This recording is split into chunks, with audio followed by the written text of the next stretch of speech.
Hello everyone, welcome you all to this new video.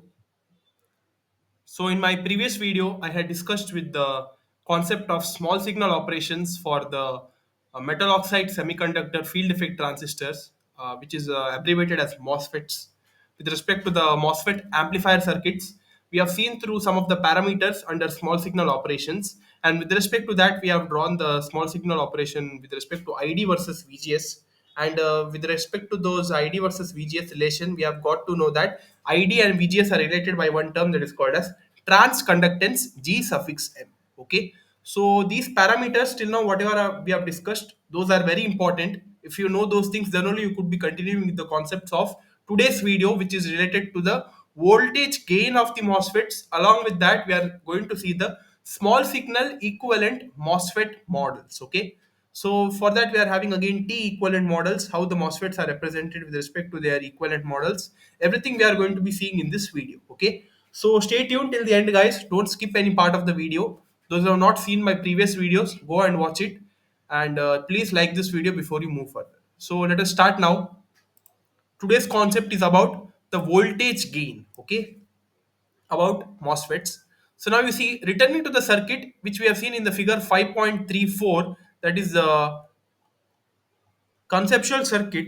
In this we have seen some of the components id vgs and the MOSFET with respect to the currents, that is AC currents and DC voltages, id versus vgs. With respect to that figure, now we can express the total instantaneous drain voltage. Okay, so this instantaneous drain voltage is given by v suffix ds as follows. So this can be written as VDS is equal to VDD minus ID into RD, where this ID is the AC equivalent drain current. Okay. So under small signal operation, we have seen this relation, and we could be deriving it this VDS as VDS is equal to VDD minus RD into this ID component can be expressed as the sum of both AC as well as DC component. Under small signal condition, we have seen this relation, right? You see here, this relation id is nearly equal to capital id plus small id, so that I've replaced it here with respect to small signal condition, so which can be written as vds is equal to capital vds minus rd into id. So thus the signal component of the drain voltage is given by vds is equal to minus id into rd, or this id can be expressed as gm into vgs, because we have seen one relation with respect to the transconductance, right, of gm is equal to id divided by vgs, right? So gm is equal to id divided by vgs, you could see here. So now you bring this vgs to other side, so id would be equal to gm times vgs, so that they have mentioned it here, gm times vgs into rd, which indicates that the voltage gain is given by av is equal to vds divided by vgs. Okay, so we are having this vgs term here, right? So bring that to other side. So if you bring that, we would be getting the voltage gain, that is av would be equal to vds divided by vgs, that would be equal to minus gm into the drain resistance rd. So the minus sign here in this equation indicates that the output signal vds is 180-degree out of phase. Okay, so that minus sign indicates that the vds signal, whatever is produced at the output side with respect to the voltage gain, is minus 180-degree out of phase with respect to the input signal vgs. So this is illustrated in the figure, upcoming figure, which I'm going to show, which shows that VGS and VDS and the input signal is assumed to have a triangular waveform with an amplitude much smaller than 2 times VGS minus VT. So the small signal condition in equation 5.44 previously, which we have seen, that is to ensure the linear operation. For operation in the saturation region at all times, the minimum value of VDS should not fall below the corresponding value of VGS by more than VT. So I have told you, we are having one relation, right? VDS should be strictly greater than VGS minus VT with respect to the saturation region. So that's why these parameters come into the picture. That is, the minimum value of VDS should not fall below the corresponding value of VGS by more than VT. That is, should not be greater than.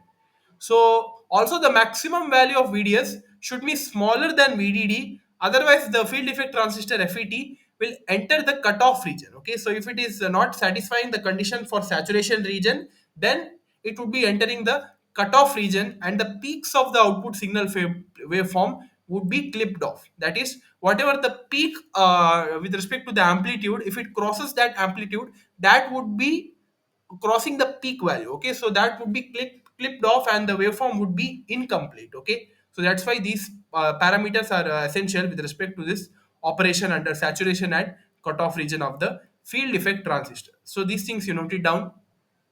So they are here illustrated here. You see here, this is the previous plot where it satisfies this condition, that is v by 2 is less than strictly less than 2 times vgs minus vt, where the vgs with respect to dc and ac components are mentioned here, and this is the height of the peak, that is peak to peak amplitude with respect to positive and negative half cycles, and this is for the maximum vds value, which would be cutting off the peak values. Okay, so with respect to the transconductance, gm into rd times v, so this amplitude is constructed here, and it follows this relation, that is vds minimum vds value is greater than or equal to maximum vgs value minus vt. So vds is strictly greater than or equal to vgs minus vt in this case. So this figure represents the total instantaneous voltages vgs and vds for the circuit, which you have seen in the previous figure, that is the conceptual circuit. With respect to the voltage gain, it varies with these parameters. Okay, so this plot, you please note it down, this is very important. So now let's get to the upcoming concept of this video, which I've told in the beginning, that we are going to discuss about small signal equivalent circuit models on their MOSFET. Okay, so how this MOSFET circuit models are represented, you are going to see in this video now.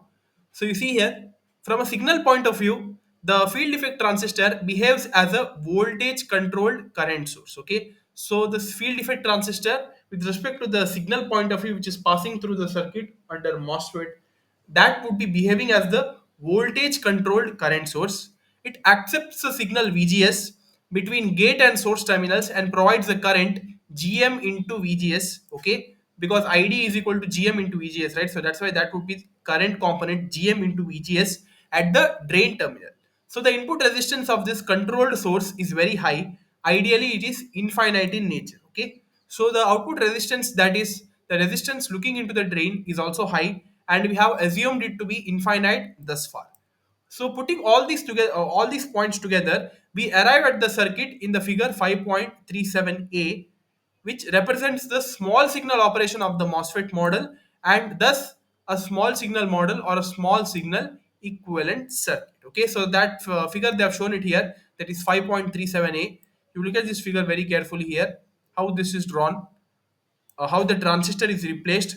That is, we are having the three terminals, gate, source and drain, and we are having one voltage controlled current source. Okay, this is the dependent current source, and this current source is controlled by the voltage. Okay, so that voltage here is vgs component, which is present here. Since id is equal to gm into vgs, so that's why that voltage component is getting controlled here with respect to this current source.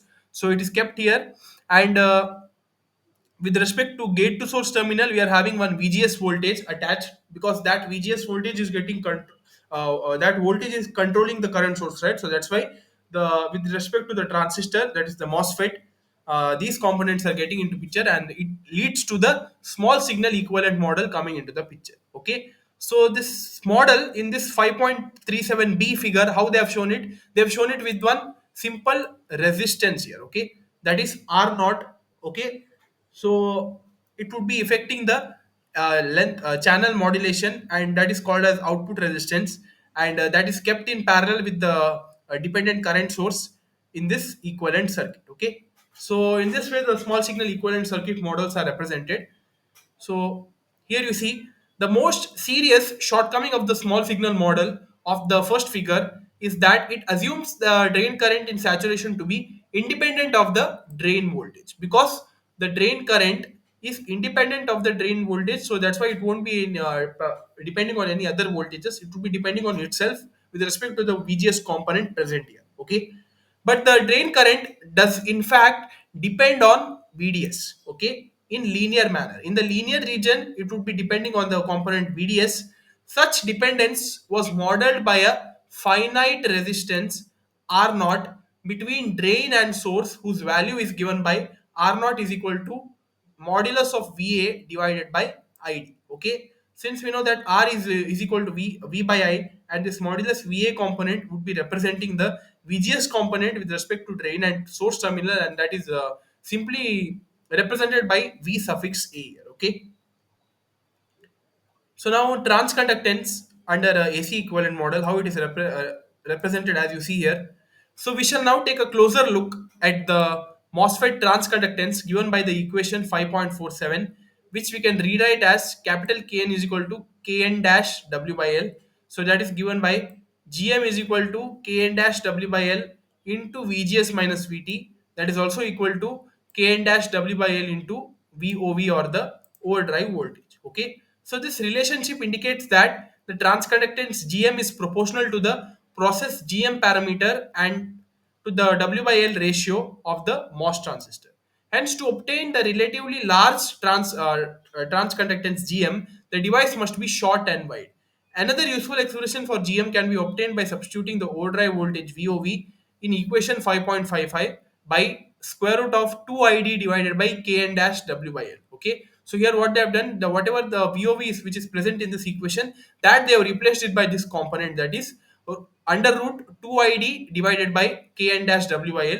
And if we simplify and solve this, we would be getting the final transconductance equation as under root K dash N under root W by L under root ID. Okay. So this transconductance expression shows two things. Okay. There are two factors which would be coming into the picture now. The first one is, for the given MOSFET, transconductance Gm is proportional to the square root of the DC bias current. So that DC bias current in this case is this component ID. Okay. At a given bias current, Gm is proportional to even the W by L, that is the length of the MOSFET transistor. So these two are the things which come into the picture with respect to this equation. So yet another useful expression for the Gm of the MOSFET can be obtained by substituting Kn dash W by L in equation 5.55 by 2ID divided by VGS minus VT the whole square. Okay. If you do that, you would be getting Gm is equal to and simplify, if you would be getting Gm is equal to 2ID divided by VGS minus VT, and we are knowing that VGS minus VT is equal to the overdrive voltage VOV. So Gm would be equal to 2ID divided by V suffix O. Okay. So a convenient graphical construction, which would be clearly illustrating the relationship as shown here. So with respect to overdrive voltage VOV and ID, one point, that is the bias point, is constructed, and that is plotted with respect to the slope marked here, and that would be equal to the transconductance, because the Gm is equal to ID divided by VGS, right? And VGS in this case is half times VOV. So the final expression for Gm would be, the slope expression is Gm is equal to ID divided by half times VOV. Okay, so this figure shows the slope of the tangent at the bias point Q, which intersects the overdrive voltage, AC overdrive voltage axis at half of the DC overdrive voltage. Thus, Gm would be equal to ID divided by half into the overdrive voltage. Okay, so this graph shows these parameters. So note it down.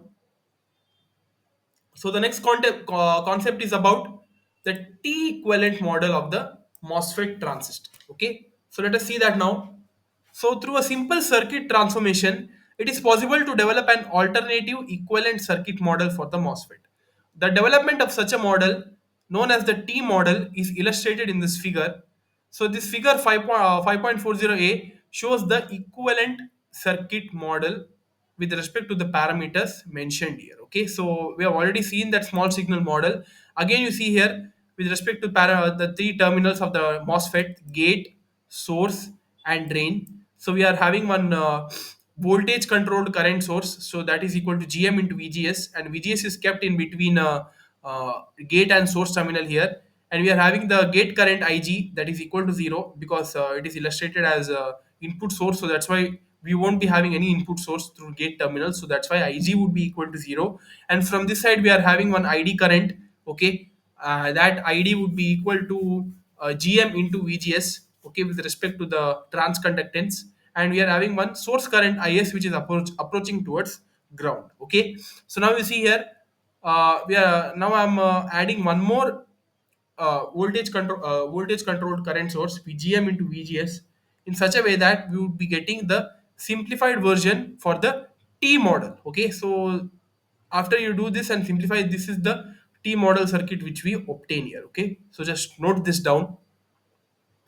So yeah, so these were the different small signal equivalent MOSFET models, and this is the T equivalent model which is mentioned here, which consists of one voltage control current source, one impedance, or we could be calling as a transistor. In this case it is the uh, inverse of the transconductance, and we are having the VGS voltage which is kept between gate and source terminal, Ig equal to 0. We are having the drain current Id, that is also called as the DC bias current with respect to bias point, and in this way the T equivalent model is constructed. Okay, so just note it down. So yeah, that's all for this video, guys. In the next video, we are going to be seeing with some different MOSFET amplifier circuits, that is common source, common gate, and common drain amplifier, and we are going to be finishing this module. Okay, so I'm going to be doing those separate videos on that. Stay tuned. Please watch those videos, guys. Okay, that's all, guys. Thank you.